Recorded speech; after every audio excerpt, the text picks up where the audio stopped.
আল্লাহর হুকুম মানি না দেখেই তো খালি তেল মারতে হয়, নাইলে উম্মতে মুহাম্মদী তেল মারবে কেন?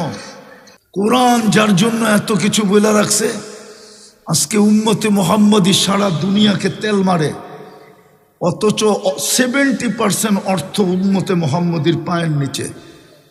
60টা মুসলিম দেশ, 250 কোটি মুসলমান, দুনিয়ার সবচেয়ে বড় টাকা মুসলমানের কাছে, দুনিয়ার সবচেয়ে বেশি ব্র্যান্ড মুসলমান ব্যবহার করে, দুনিয়ার সবচেয়ে দামি গাড়ি মুসলমান ব্যবহার করে, দুনিয়ার কারো কাছে নাই 24 ক্যারেট সোনায় মোড়ানো গাড়ি, কিন্তু দুবাইয়ের যুবরাজের কাছে একাধিক গাড়ি আছে 24 ক্যারেট সোনায় মোড়ানো।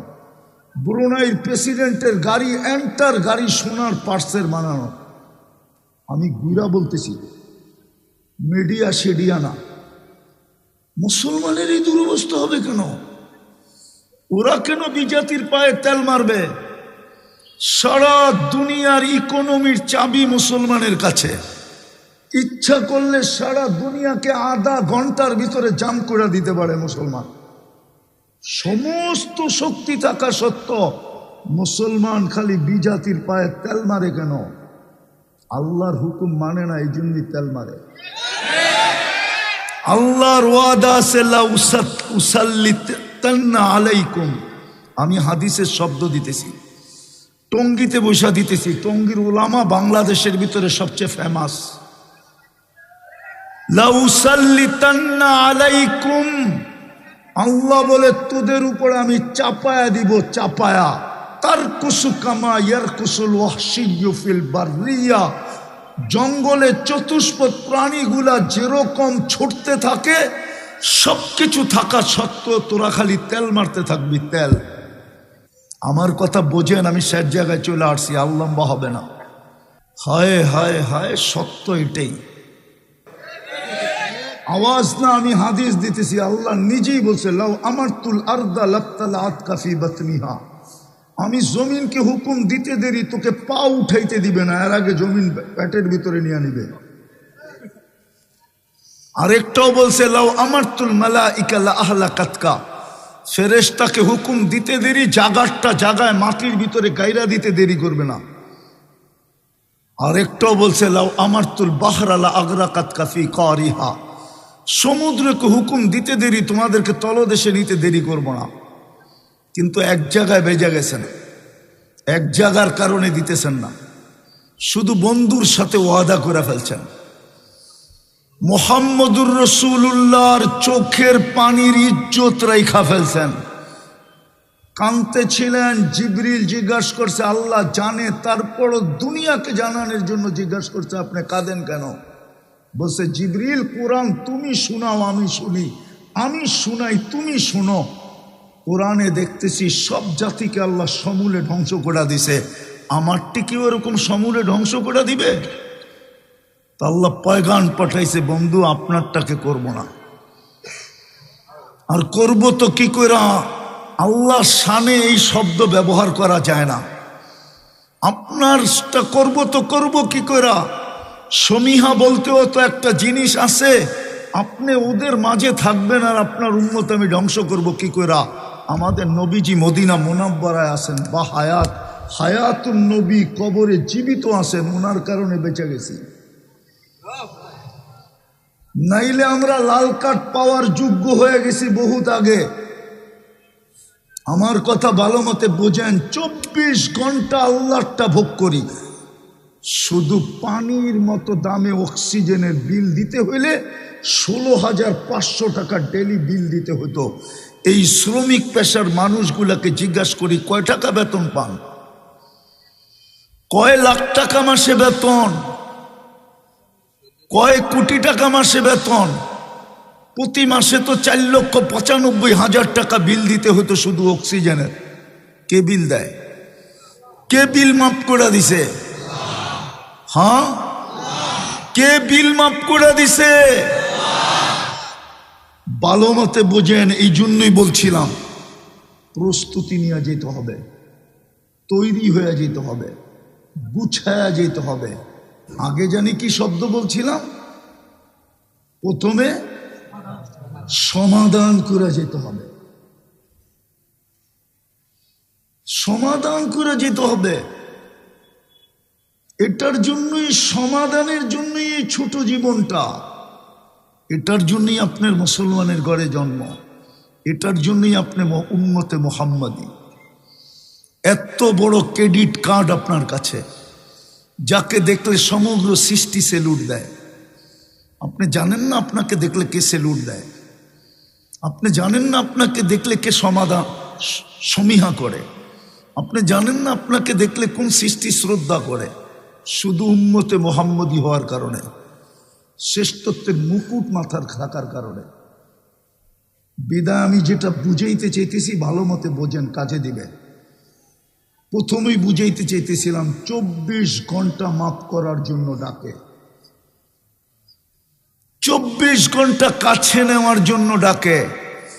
মানুষ তো ঘনিষ্ঠ হওয়ার জন্য ভাঙ্গা বইলা দিমু, সামান্য নৈকট্য কাছে হওয়ার জন্য শত শত কোটি টাকা ঢালে, শুধু দলের কাছে কাছে হওয়ার জন্য।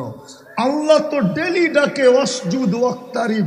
যদি এই আয়াত কোরআনে না থাকে আর আল্লাহ যদি না বইলা থাকে, তাইলে হুজুররা বলো এদের জুতা আমার গাল এই মজমায়। আল্লাহ তো বলে ডেলি তোকে ডাকি কাছে করার জন্য, ওয়াসজুদ ওয়াক্তারিব। পুরো আয়াত পড়লে সেজদা করতে হবে, পুরো আয়াত পড়লাম না, এটা সেজদার আয়াত। ওয়াসজুদ ওয়াক্তারিব, আল্লাহ বলে তোরে ডেলি 5 বেলা ডাকি আমার কাছে করার জন্য। আল্লাহ কত কাছে ওটো বইলা দিছে, ইয়াসজুদু আলা কাদামাই রহমান। তোকে আমার কুদরতি পায়ে আনার জন্য আমি ডেলি ডাকি, আমার কুদরতি পায়ে আনার জন্য।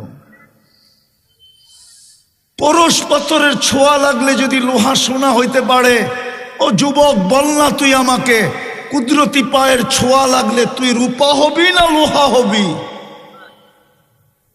সোনার চেয়ে সোনা হবে, হীরার চেয়েও হীরা হবে। আল্লাহ তো কুদরতি পায়ে আনার ডাকার জন্য ডাকে, আস-সাজিদু ইয়াসজুদু আলা কাদামাই রহমান। আল্লাহ তো মুসা আলাইহিস সালামের এক কথার জবাবে বলছিলেন, মুসা আলাইহিস সালাম জিজ্ঞাসা করছিল, তুকাল্লিমু মাই হাল তুকাল্লিমু আহাদান গায়রি, আমার সাথে কথা বলেন, কারোর সাথে কথা বলবেন? আল্লাহ বলছিল, মুসা আইনা আনতা ওয়া আইনা আনা, তুমি কোথায় আমি কোথায়? ওই তুর পাহাড় আমি চোখে দেখছি। মুসা আলাইহিস সালাম ভাবতেছিলেন আল্লাহ চূড়ায় আছে, উনি পদদেশে আছে। আল্লাহ বলে, বাইনি ওয়া বাইনাকা হিজাব, তোর আর আমার মাঝে পর্দা, আমি পর্দার ওই পারে, তুমি এই পারে। এক উম্মত আসতেছে যারা আমার সাথে কথা বলবে, কোনো পর্দা থাকবে না। ওই উম্মত হলো বন্ধুর উম্মত। সমাধানের জন্যই তো ডেলি 5 বার ডাকে। একটা পাথরের ছোঁয়া লাগলে যদি লোহা সোনা হয়, উম্মতে মুহাম্মাদি আল্লাহর কুদরতি পায়ের ছোঁয়া লাগলে কি সোনা হবে না? শুধু সোনা, হীরার চেয়ে হীরা হবে। দুনিয়ার মানুষ তো সোনাও কিনে কাগজ দিয়া। আমি তো মাঝে বা আমি নিজেও ব্যবসা করি, আমি তো ভাবি আমিও পাগল, নাইলে স্বর্ণ কাগজ দিয়ে বিক্রি করি কি করে? কারেন্সি তো কাগজ, একটু উন্নত মানের কাগজ। যেই দেশ ছাপ দেয় ওই দেশের কারেন্সি হয়।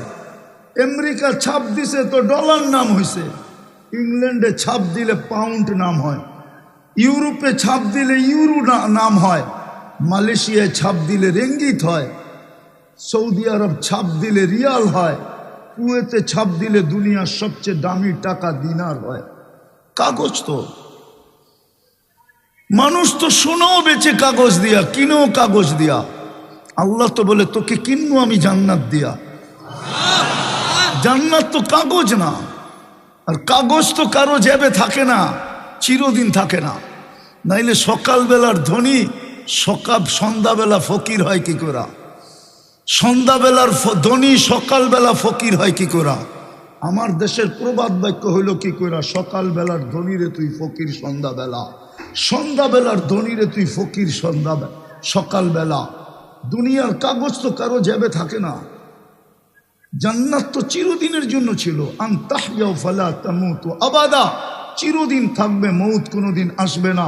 আন্তাসিব্বু ফালা তাহরামু আবাদা, চিরদিন যুবক থাকবে, বৃদ্ধ কোনোদিন হবে না। আন্তাসিহু ফালা তামরাজু আবাদা, চিরদিন সুস্থ থাকবে, অসুস্থ কোনোদিন হবে না। আন্তানামু ফালা তাইয়াসু আবাদা, চিরদিন নেয়ামত বাড়বে, কোনোদিন কমবে না। আর এই দুনিয়ার মতো 10 কাঠা আর 5 কাঠা, টঙ্গিতে 20 কাঠার বাড়ি কয়জনের আছে? টঙ্গিতে এরকমও বাড়িওয়ালা আছে মাত্র 1 কাঠা, আবার 1 কাঠারও কম আছে, এত ছোট বাড়ি। তারপরও তো বলে বাড়িওয়ালা। জান্নাতের সবচেয়ে ছোট বাড়ি এই দুনিয়ার 10 গুণ সমান।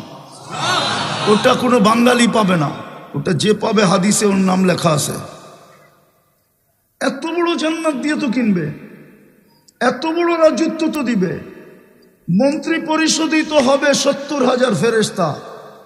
দুনিয়ার উনি তো শিক্ষিত মানুষ, বলুক ন্যাশনাল আর প্রাদেশিক অ্যাসেম্বলি মিলে সারা দুনিয়ায় 70,000 সদস্য নাই। এখন গুগল থেকে সার্চ দেখ, গুগল বলে দিবে কত সদস্য আছে। ন্যাশনাল অ্যাসেম্বলি এবং প্রাদেশিক অ্যাসেম্বলি মিলা 70,000 সদস্য সারা দুনিয়া আছে কিনা ওনাকে জিজ্ঞেস করেন। ওনার কাছে মোবাইল আছে, নেট আছে, এখন সার্চ দেখ, উনি সদস্য পাবে কতজন আছে। আমার মনে হয় না 70,000 আছে।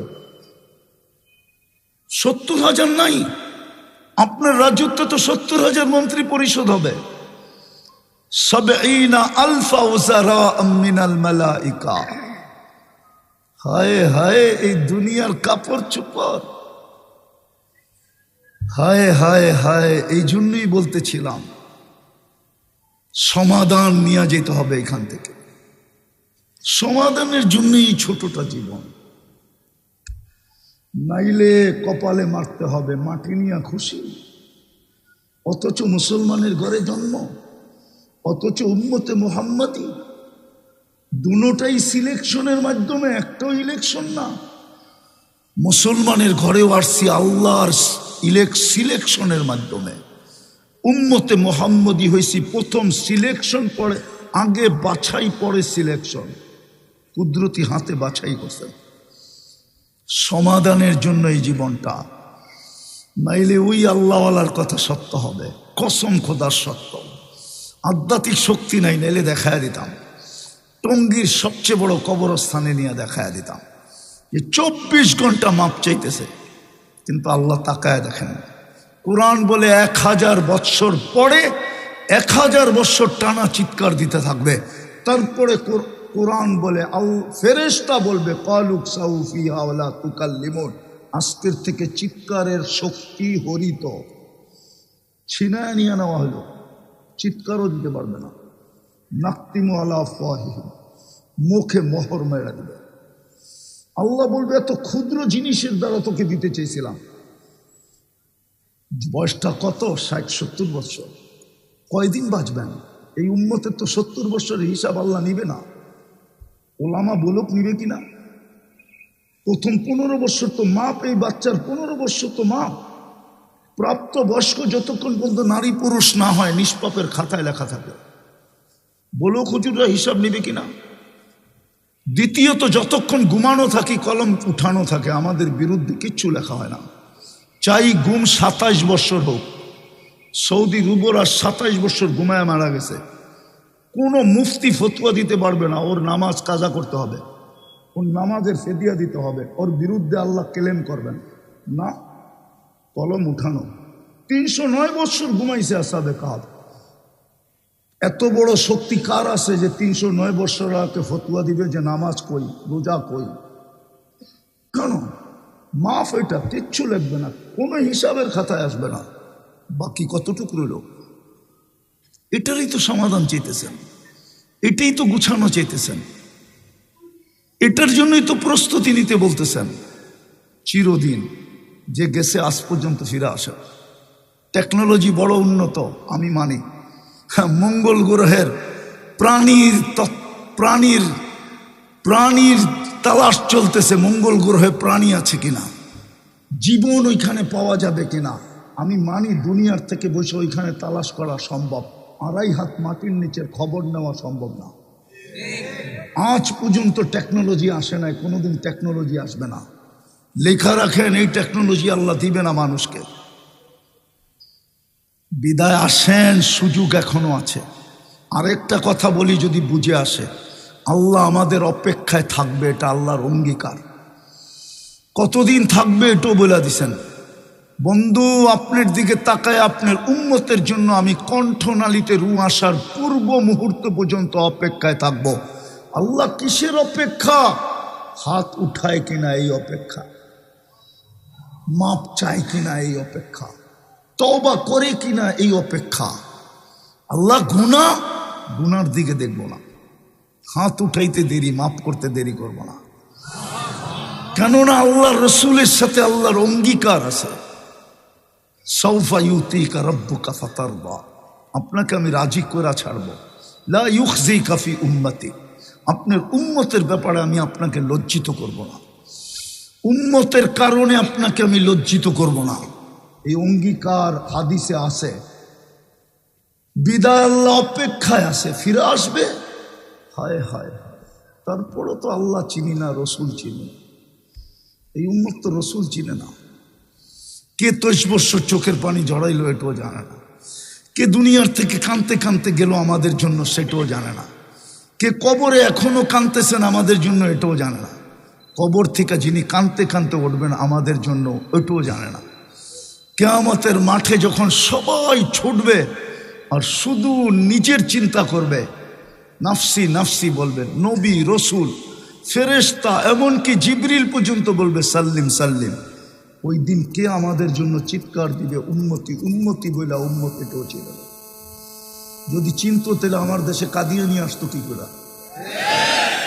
কাদিয়ানি তো বাংলাদেশের কোনো জায়গার নাম না। এটা আমার দেশে আসলো কার হাত ধরা, কার আঙ্গুল ধরে আসলো, কার ছত্র ছায়া আসলো, কার ইশারায় আসলো, কাকে ম্যানেজ করে আসলো, কার সাথে কথা বলে আসলো, কাকে আশ্বস্ত করে, কার আশ্বস্ত তাই আসলো, কেমনি আসলো বাংলাদেশে কাদিয়ানি? আমার তো যুগ বিয়োগ মিলে না। এই দেশে কাদিয়ানি, যেই দেশের ইসলাম আর মদিনার ইসলাম এক সময়, বাংলাদেশের ইসলাম আর মদিনার ইসলাম এক সময়। বাংলাদেশের এই মাদ্রাসা, হাদিসের দর্স আজ থেকে 800 বছর আগে, 1268 সনে সর্বপ্রথম বাংলাদেশে বুখারীর দর্স হয়। ওলামা লেখা রাখুক সন সহ। কে দিছে এটাও বইলা দিতেছি, আবু তাইয়ামা রহমতুল্লাহ আলাইহি দিছেন। কোথায় দিছেন এটাও বইলা দিতেছি, সোনার গায়ে দিছেন। এই দেশে কাদিয়ানি, এই দেশের মুসলমান তো সাহাবাদের হাত ধরে মুসলমান হয়েছে। এই জন্যই তো আল্লাহ 2 সাহাবীকে এখানে রেখে দিছেন, যে কিয়ামতের দিন তোদের নেতৃত্বে এই দেশের মানুষ কিয়ামতের মাঠে আসবে। তোরা আগে থাকবি, এই দেশের মানুষ পিছে থাকবে। তোদেরকে দেখেই কিয়ামতের মাঠ ফাঁকা হয়ে যাবে। সবাই বলবে আসতে দাও। ইসলামের সর্বপ্রথম কুরবানি এরা করছে আবু ওয়াক্কাস, ওহাব ইবনে মালিক, কাসেম ইবনে হুযাইফা, উরওয়া ইবনে সাসা। 2 জনের কবর এখানে আছে, কাসেম ইবনে হুযাইফা, উরওয়া ইবনে সাসা। 2 জনের রাদিয়াল্লাহু তাআলা আনহুমা, 2 জনের কবর এই মাটির নিচে। এই জন্যই তো এই মাটি নিয়ে খেলতে দেয় না বেশি দিন আল্লাহ। এই মাটির আধ্যাত্মিক শক্তি আছে, আমার জাতি তো বোঝে না। হায় হায়, বোঝে না, অন্ধ হয়ে যায়। এই মাটি নিয়ে যে বেশি খেলে, ওকে মাটি প্রথমে রান আউট করতে চায়, রান আউট না হইলে বোল্ড আউট করতে চায়, বোল্ড আউট না হইলে ক্যাচ আউট করতে চায়, ক্যাচ আউটও যদি না হইতে চায় তাহলে ছক্কা মাইরা বাউন্ডারির বাহিরে করে দেয়। এই মাটির একটা আধ্যাত্মিক শক্তি আছে, বোঝে না কেউ, কেউ বুঝতেছে না। তাই তো পরিবেশ দেখতেছি, কেউ বোঝে না যে এই মাটির একটা আধ্যাত্মিক শক্তি আছে। আমার কাছে শুনেন, আধ্যাত্মিক শক্তি আছে এই মাটির নিচে। আপনি জানেন না, আপনি ইতিহাস জানেন না, কোত্থেকে জানবেন? আপনি তো ইতিহাস জানেন 100 বৎসরেরও, 100 বৎসরের ইতিহাস জানেন না। 1432 বৎসরের ইতিহাস কোত্থেকে জানবেন? তো যেটা বুঝাইতেছিলাম, কিন্তু প্রস্তুতি নিয়ে যেতে হবে, গুছায়া যেতে হবে, সমাধান করা যেতে হবে। এটা সমাধানের ক্ষেত্র। কণ্ঠনালীতে রু আসার পূর্ব মুহূর্ত পর্যন্ত অপেক্ষা করবে। রাত্রে কি করবে? দিনে তাকাবে না, দিনে কি করবে? রাত্রে তাকাবে না, হাত উঠাইতে দেরি মাফ করবে, দেরি করবে না। চান সমাধান করে যেতে? চান? কে কে চান দেখি? পাক্কা মনের থিকা? মনের থিকা? আজকে কিন্তু শুক্রবারের রাত্র, ঈদের রাত্রি, আজকে চাঁদ রাত। বইলা দেন আল্লাহ অতীত থেকে তওবা করলাম। নামান আর দুটা কাম করতে হবে, পারবেন? আমি সাধারণ মানুষদেরকে বলতেছি, মধ্যবিত্ত শ্রম পেশার মানুষগুলাকে বলতেছি, আরে গুলশানালারা মনকে বুঝ দিতে পারবে, একটু বইলা হইলেও দিতে পারবে। আমি গুলশানের বাসিন্দা, আপনি কি বইলা মনকে সান্ত্বনা দিবেন? বাড়িদারালারা এই বইলা সান্ত্বনা দিতে পারবে, আমি বাড়িদারার বাসিন্দা, বাংলাদেশের 1 নম্বর নাগরিক। আমার বাড়ির দিকে তাকাইলেও হিসাব করে তাকাইতে হয়, কেননা সিসি ক্যামেরা লাগানো। জানে কেউ যদি উল্টা তাকাইলো হইতে পারে পোস্টিং বিলকুল রাঙ্গামাটি না খাগড়াছড়িতে কইরা দিবে, বাড়ির ভিতরে যে আছে। আপনি কি দিয়া মনকে সান্ত্বনা দিবেন? আমেরিকালারা সান্ত্বনা দিতে পারবে হয়তো মনকে, যে আমি আমেরিকান নাগরিক ছিলাম। আপনি কি দিয়া সান্ত্বনা দিবেন? দুটা কাজ করেন, দুটা কাজ সমাধান হয়ে যাবে। পারবেন? বলবো, যখনই ঘুমাবো তখনই আল্লাহর কাছে মাপ চায় ঘুমাবো। পারবেন? কি করবেন? যখনই ঘুমাবো, ভালো মতে গাঁথেন, শয়তানে গাঁথতে দিবে না। যখনই ঘুমাবো তখনই মাপ চায় ঘুমাবো। হাত উঠানের দরকার নাই, বৈশও দরকার নাই, উজুর সাথেও দরকার নাই, শুধু মুখ দিয়া বলে দেন আল্লাহ মাপ চায় ঘুমাইলাম। পারবেন? 6 মাস করেন কন্টিনিউ, 6 মাস। খোলা আকাশের নিচে আল্লাহর উপর আমার পুরা বিশ্বাস, আপনি আমাকে খুঁজবেন যে হুজুর শিখাইলেন কি, আমি করতেছি কি, আল্লাহ আমাকে দেখাইতেছে কি। আমি গ্যারান্টি দিয়া বলতে পারবো, খবর পাই দেখা দিন দিন বিশ্বাস বাড়তেছে। ডেলি ঘুমানোর সময় মাপ চায় ঘুমান, নাইলে হইতে পারে একদিন ঘুমাবো আর উঠবো না। ওই দিন কবরে মাপ চাইতে হবে, আল্লাহ তাকায় দেখবে না। দ্বিতীয় আজকের ঠিকানা আমার ছাড়বো না। পাক্কা? হ্যাঁ, আল্লাহ আমল করার তৌফিক দান করেন। উঠাউঠি করুন।